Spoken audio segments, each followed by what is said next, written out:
মুহাম্মদ সাল্লাল্লাহু আলাইহি ওয়াসাল্লাম এই ব্যাপারে বলতে গিয়ে বলেছেন যে আমার যে রাত্রে মিরাজ হয়েছে, ওই মিরাজের রাত্রিতে আমি জান্নাতের দিকে দেখলাম, জাহান্নামের দিকেও দেখলাম। আর রাস্তাতে অনেক ঘটনা ঘটেছে যাওয়ার সময়তে, তার মধ্যে একটা লোককে দেখলাম রক্তের নদীতে, গরম ফুটন্ত রক্তের নদীতে তাকে ফেলে দেওয়া হয়েছে।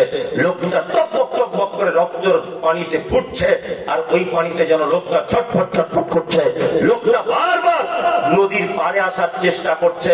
ফেরেশতাদেরকে দেখলাম কুইন্টাল কুইন্টাল পাথর নিয়ে দাঁড়িয়ে আছে, লোকটার মাথাতে মারছে। লোকটার মাথা ভেঙে চৌচির হয়ে যাচ্ছে, আবার সাথে সাথে মাথা ভালো হয়ে যাচ্ছে। আমি জিবরিলকে বললাম, জিবরিল, এই লোকটি কে যার মাথাকে বারবার ভেঙে চৌচির করে দেওয়া হচ্ছে? তখন জিবরিল বলছে, মুহাম্মদ সাল্লাল্লাহু আলাইহি ওয়াসাল্লাম, এটা আপনার উম্মতের ওই লোকটা যে লোকটা সুদের টাকা খেত। আমাদের এদিকে চলে চলে না চলে। মুহাম্মদ সাল্লাল্লাহু আলাইহি ওয়াসাল্লাম সুদের ব্যাপারে যত নোংরা কথা বলেছেন, অন্য কোন পাপের ব্যাপারে কথা বলেননি। তিনি বলেছেন, এক টাকা যদি কেউ সুদের টাকা খায়, তাহলে বলা হচ্ছে তার মায়ের সঙ্গে ব্যভিচার করলে যে পাপ হয় ওই পাপ হয়।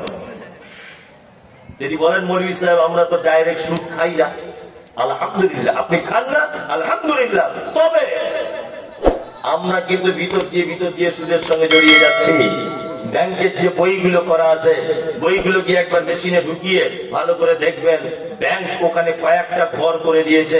কত টাকা জমা দিয়েছেন তার একটা ঘর, কত টাকা তুলেছেন তার একটা ঘর। আর আপনার যে 2 লক্ষ টাকা আজকে 1.5 বছর জমা আছে, ব্যাংক আপনাকে কত টাকা সুদ দিয়েছে, কত পার্সেন্ট, সেটাও একটা ঘর। থাকে কি থাকে না?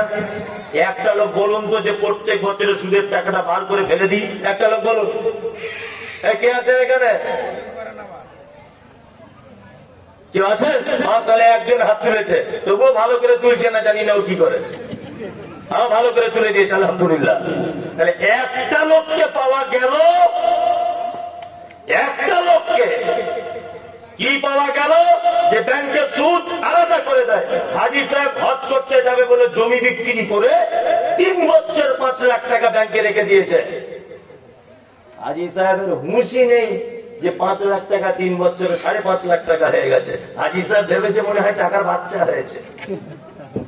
ও দেখছে প্লেনের টিকিট কেটে রেডি হয়ে মক্কায় চলে গেছে। আচ্ছা বলুন তো, ওখানে যদি হাজারে আসওয়াদের চুমু দিয়ে ওর ঠোঁট গুলো যদি রক্ত জমে যায়, কবুল হবে? টাকায় তো সুদ ঢুকে আছে। অন্তত পক্ষে ব্যাংকে টাকা রাখা হারাম, এ কথা আমি বলছি না। আপনি প্রয়োজন বিশেষে হিন্দুস্তানের মাটিতে বসবাস করেন, ব্যাংকে একটা অ্যাকাউন্ট আপনার থাক, এতে কোনো অসুবিধা নেই, কোনো আমাদের মত পার্থক্য নেই। তবে আপনার উচিত হবে সুদের টাকাটা অন্তত হিসাব করে বার করে দেওয়া। কি বলছি বুঝতে পারছেন? আর আমাদের খালারা তো এখন ডাইরেক্ট সব বন্ধনের সঙ্গে যুক্ত। কি বলছি বুঝতে পারছেন না? ওরা যে মরে গেলে কি হবে, ওকে আল্লাহ ছাড়া কেউ যাবে না। পুরুষ মানুষ আমার দাঁত বার করে হাসছে কেন? তোমারই জন্য তো যায় বন্ধনে।